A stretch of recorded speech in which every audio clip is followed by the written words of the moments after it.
Meanwhile, there was ruckus in the Delhi Assembly today. BJP MLA OP Sharma today broke the mic at his table on the last day of the budget session of the Delhi Assembly, alleging that it had been turned off. An upset Sharma said he was not being allowed to speak in the Assembly after the Speaker ordered that his mic be switched off.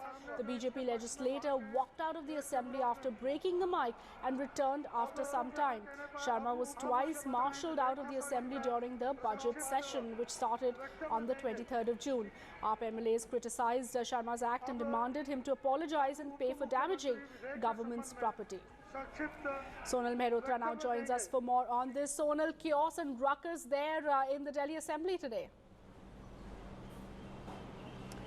Well, Shweta, today is the last day of the budget session and that also hasn't gone out without any action.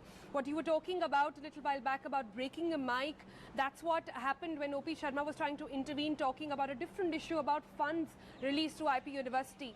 Immediately after that, yesterday, the Delhi government has also tabled amendment in the VAT Act.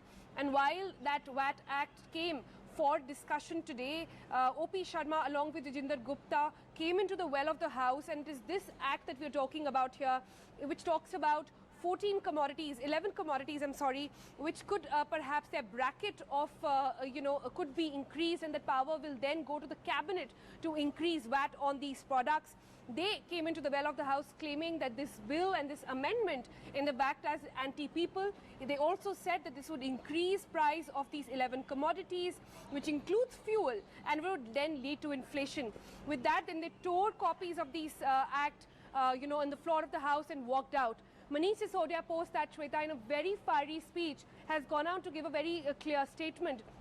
He's saying that it's not just Delhi. States like UP, Uttarakhand, even Rajasthan have VAT limits up to 50%.